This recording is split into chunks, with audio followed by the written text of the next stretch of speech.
Pantailan duzu aurkezpenaren eskema. Labur-labur hausia izango da. Hasteko hizkuntza teknologien kontua zertan den azaldu nahi nuke, hausnarketa txiki bat eginez.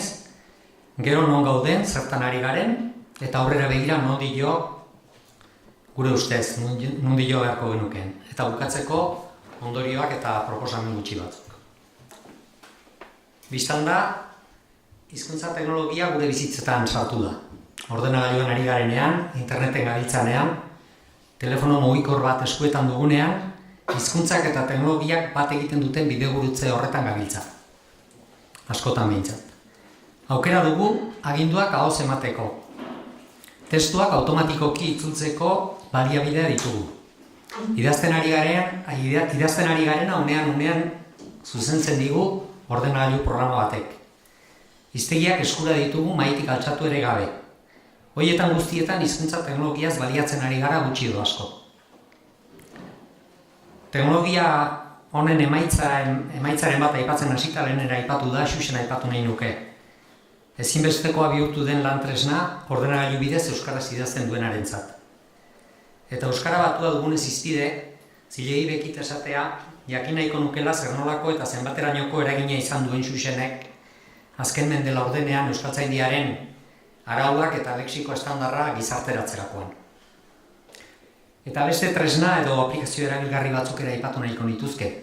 Zenbat hauts biltzen ari ote dira paperezko hiztegiak azken aldian Euskal Bar hor izan da hain eskura gure ordenagailuan, edo Elhuyarren hiztegia gure mugikorretan. Korpusa direla eta berriz zer esan. Hizkuntzaren profesionalentzat tresna paregabea dira, lexikoaren behatokia edo antzekoak, hitzen bat edo egitura gramatikalen bat nola erabiltzen diren aztertzeko garaian. Kontua da baina teknologia hori oso azkar ari dela garatzen. Oinarriak, Josuk ere esan du, finkatuta daude, gutxi edo asko. Aplikazio batzuk arrakastatsuak izan dira zenbait domeinutan. Ikusi dugunez, itzulpen automatikoa ere emaitza nabarmen hobeak lortzen ari da, azken aldian. Neurri batean, teknologia hori komuna da, hizkuntza guztientzat, baina kontuz. Hizkuntza bakoitza bere ezaugarria ditu, eta formalizazio eta baliabide bereziak behar ditu. Hizkuntza biziko bada, teknologiarekin batera bizi beharko du. Esan dezakegu ideia hori dagoela isataldearen jatorrian, eta azken 3 hamarkadetan teknologia horren azpiegitura euskararako prestatzen aritu gara. Gure partez beste inork ez zuela egingo jakitun.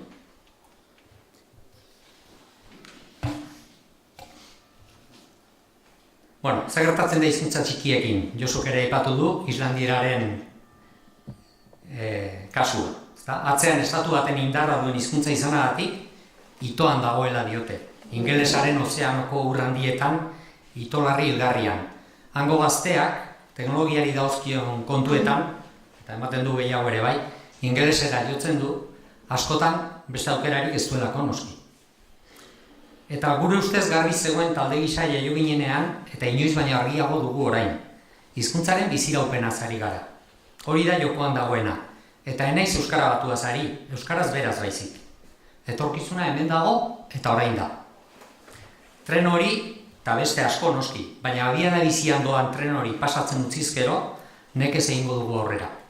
Erronka da, baina geltokian geratzeko arriskua handi xamarra dela esango nuke.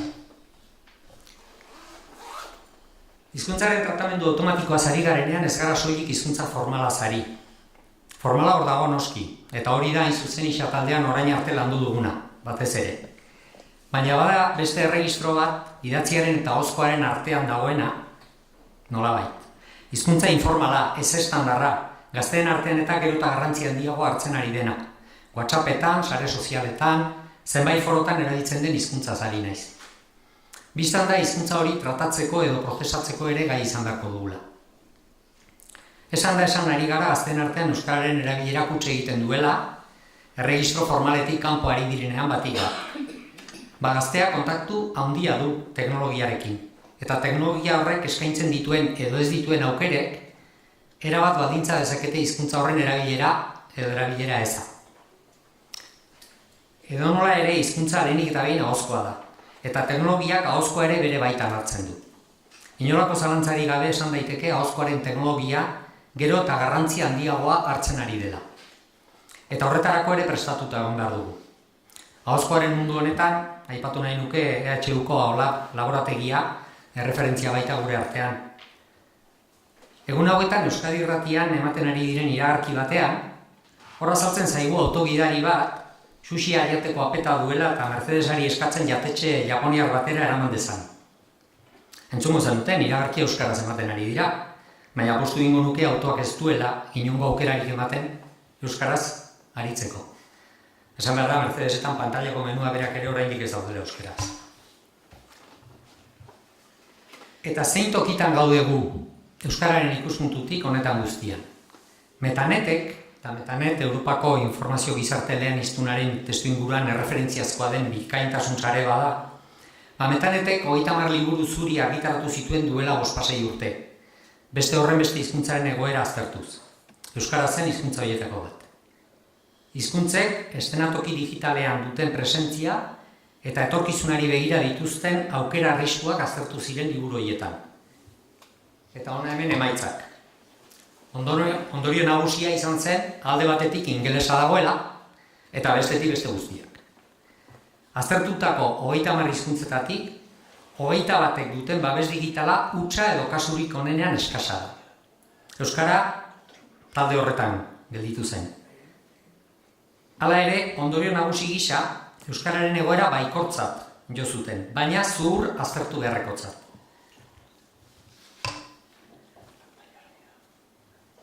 Eta honen aurrean zer? Ez da erantzun ez da zaila, lanean jarraitu behar da. Esan gabe doa, ikerkuntzaren garrantzia itzela da. Diziplina arteko taldeak behar dira, non informatikariak eta ingeniariak filologo eta hizkuntzalariekin batera jardungo duten. Oinarrizko ikerkuntza beharrezkoa da. Hizkuntzaren formalizazioa hobetu egin behar da. Analisi eta sintesi tresna garatu behar dira, eta aplikazioek ezinbesteko dituzten baliabideak sortu eta elikatu behar dira. Eta noski, azken erabiltzailea helburu izango duten aplikazioak ere garatu beharko ditugu.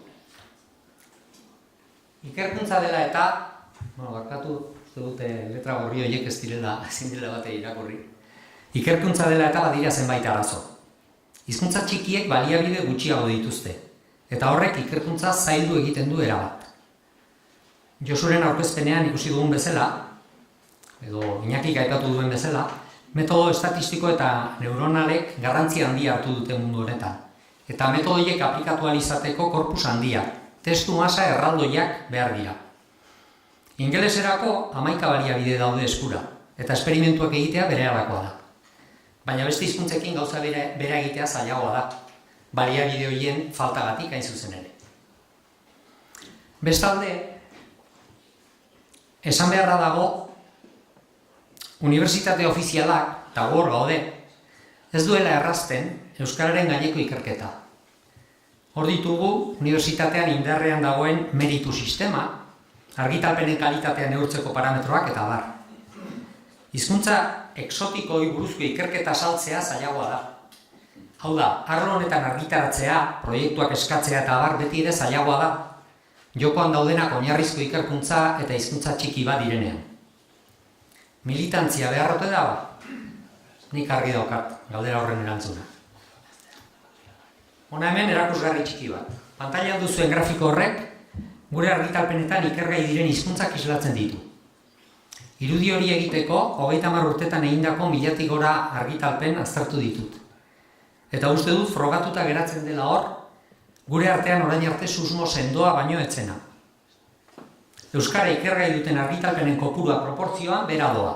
Erreparatu marra berdeari grafikoan. Eta beste hizkuntza batzuen gainean ikertzen duguna berriz, gero eta gehiago da. Marra gorria adibidez ingelesa da. Joera baten isla, galdera horren erantzuna ere, argi xamar daukat.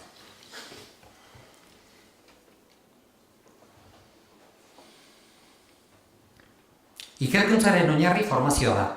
Eta arlo honek formazio espezializatua eskatzen du. Izan ere, hizkuntzalaritza edo filologia irakasten den lekuetan, informatika berezkoa duen buru antolakuntza ez da bat ere lantzen.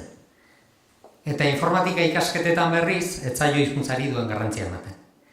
Baina disiplina horien elkarrekintza beharrezkoa da hizkuntzaren teknologiotan aurrera egingo bada. Gure aldetik honetan aritu gara urte hauetan, eta aipagarriak iruditzen zaizkit EHUn gauzatutako doktorego programak eta masterrak. Hortxe dituzue pantailan kopuru batzuk. Hala ere, gure pertzepzioa da hori dena ez dela aski beharrak betetzeko. Gehiago egin behar genukela. Eta zertan ari gara? Horren guztiaren aurrean zertan ari dira herri honetako agenteak euskararen teknologiei dagokienez. Euskaltzaindian urteak dira hizkuntzaren teknologiarekin zerikusia duten lanei ekin zitzaiela. Hor dugu, azken hamarkadan sortu eta elikatzen ari den lexikoaren behatokia, goizean Mirianek ere aipatu digu, 60 milioi edo 70 milioi hitz duen korpus etiketatua.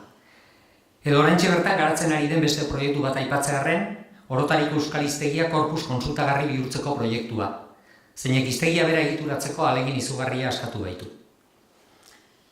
Ixa taldean berriz, eta hau behar bada zuetako askorentzat izango da albiste bat, aholabekin lankidetzan, hitz izeneko hizkuntza teknologiako zentroa sortu berri dugu unibertsitate barruan.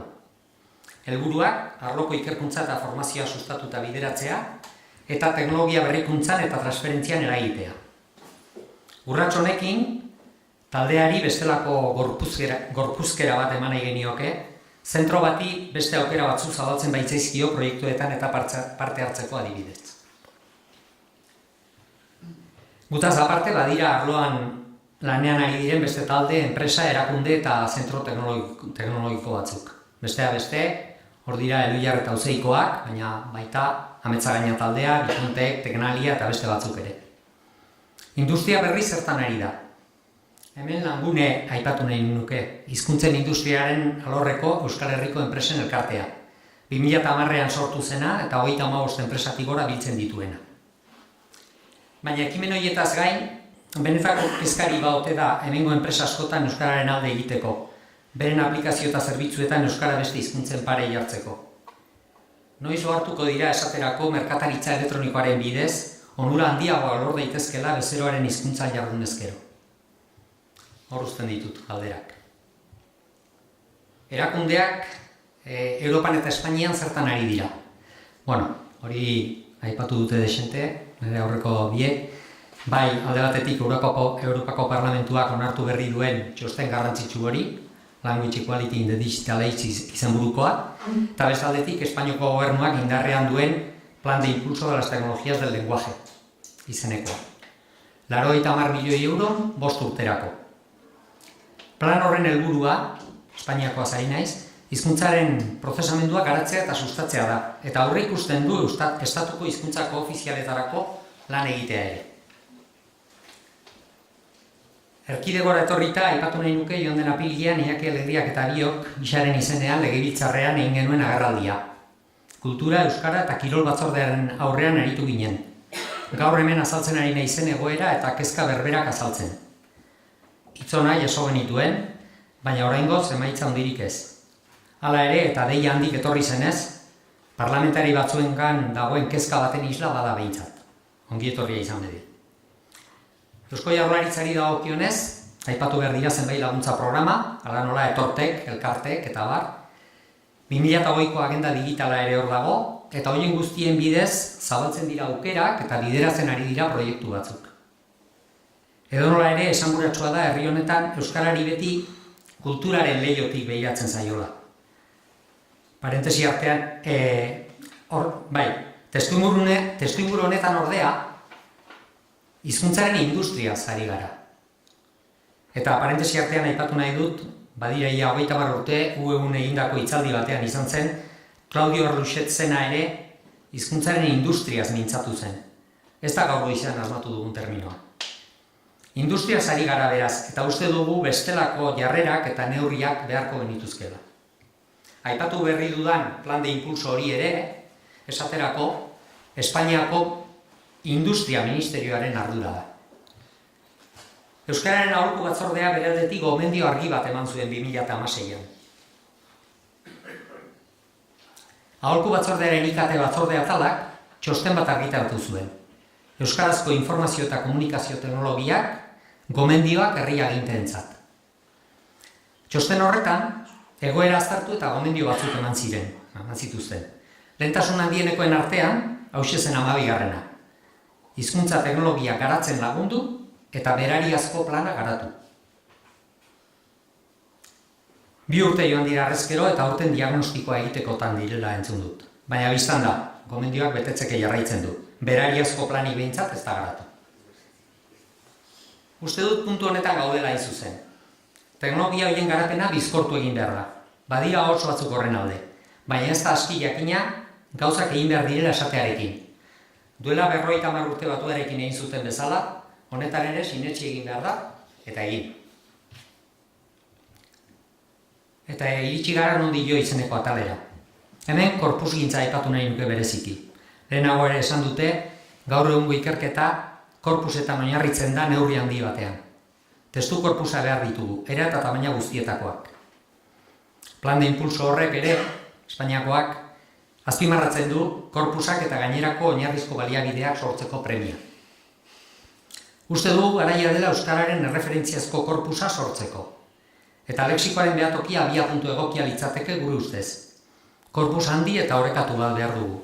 Hainbat mailatan informazio linguistikoz hornitua. Ahozko atala ahaztu gabe hemen ere. Badia, hainbat ekimen korpusgintza bide honetan.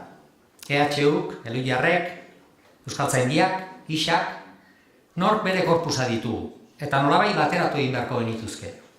Herri txikia gara, hainbeste indar modu sakabanatuan xahutzen ibiltzeko. Gainera, eduki horiek libreak izan behar dute, ikerketarako trabarik gabekoak.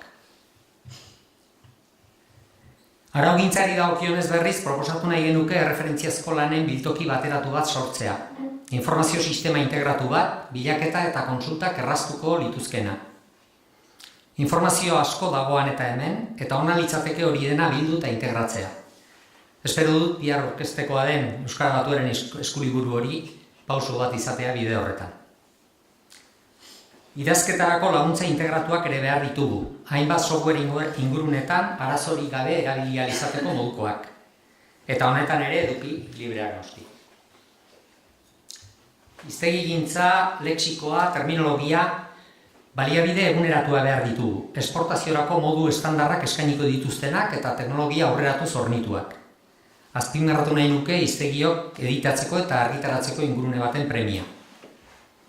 Terminologia lantzeko tresnak ere ezinbestekoa dira, adituen eta hizkuntzalarien arteko lankidetza bideratu ahal izateko. Hemen EHUn garatutako garatzen lan ingurunea aipatu nahi nuke. Izen bereko korpusa eta terminologia lantzeko modu kolaboratiboan lantzeko txos sistema eskaintzen dituena. Azkenik irakurketarako laguntzak ere aipatu. Liburu elektronikoetan integratutako hiztegia behar ditugu. Bitxia da, baina teknologikoki zailtasunik ez duen honetan, eta diru falta da edo zer dan, baina dagoeneko atzean gaude, beste hizkuntza batzuekin konparatuta. Adimen artifizialaren historian, aplikazio izarra izan da beti itzulpen automatikoa. Josuk lehen luze hitz egin digu itzulpen automatikoaz. Egia da, itzulpen automatikoaren historia ez dela arrakasta ikusgarriz osatutako historia bat. Baina, Josuk esan digun bezala oso perspektiba honak zabaltzen ari zaizkio, problemari aurre egiteko dauden enfoke berriei esker batez ere. Horregatik uste duguaren erabilpena zabaldu eta orokortu egin beharko litzatekeela gurea bezalako gizarte batean, hainbat foru eta esparrutan. Ez dezan inork eskura izan, en castellano, para que nos entendamos todos, bezalako aitzakiarik gaztelaniara pasatzeko beti. Udan, Indonesian ibili naiz. Eta han ikusi eta ikasi dut, bertako taxi gidari askok WhatsAppa bezain erraz erabiltzen dutela Google Translate aplikazioa beren mugikorretan. Turista atzerritarrekiko komunikazioa erraztearren, eta lortzen dute. Gidatzen ari direla erabiltzen dute gainera, ahozko interfazeaz baliatuz. Harritzekoa da duten trebezia esku batez volantea eta besteaz mugikorra maneiatzeko. Bukatzeko, humanitate digitalen mundua. Aipatu nahi nuke, indarrez datorreta. Hizkuntzaren prozesamendua giza zientzietara zabaltzen ari da. Artxibo digitalak, liburutegiak, testu mehatzaritza eta analisia, testu historikoen tratamendua, hortxe dago Clarín sarea, Europa mailako azpiegitura bat, zeinek teknologia, zerbitzuak, tresnak eskaintzen baititu humanitate eta giza zientzietan erabiltzeko. Oro bat, aipatzekoa da hemen, hizkuntzaren beraren irakaskuntzan, teknologiak dagoeneko duen eta aurrerantzean seguru izango duen gero eta baliagarritasun handiago. Ondorioak, bat eta garrantzitsuena, hizkuntza teknologien arloak garrantzi estrategikoa du hizkuntzaren etorkizunari begira. 2. Hizkuntza teknologia ardatz bat izango da Europan datozen urteetan eta inbertsioak egingo dira. Espainian bada dagoeneko plan bat, eta Euskal Herrian ere pareko zerbait beharko genuke lehenbailehen. Eta 3, trena galduko ez badugu, ikerkuntza eta trebakuntza espezializatuak bultzatu behar dira. Egiten ari garena ez da aski. Uste dugu hala ere, egokiera honean gaudela erronkari heltzeko. Aurrez egindakoa oinarri hartuta. Baina, ezin gara geldirik egon. Eta bukatzeko orain bai zenbait proposamen. Uste dugu beharrezkoa dela erreferentzia zentro bat sortzea, unibertsitatearekin eta langune eikenekin lankidetzan. Bestalde, lortu beharko genuke, arlo hau Eusko Jaurlaritzaren hurrengo zientzia planaren lerro nagusien artean sartzea. Estrategikotzat hartzea. Eta azkenik, uste dugu euskaltzaindiak ere bere lekutik eragile izan beharko lukela honetan guztia, eta duen erreferentzialtasuna baliatu, administrazioen aurrean, gauzak bizkortu daitezen. Da horixe da. Eskerrik asko.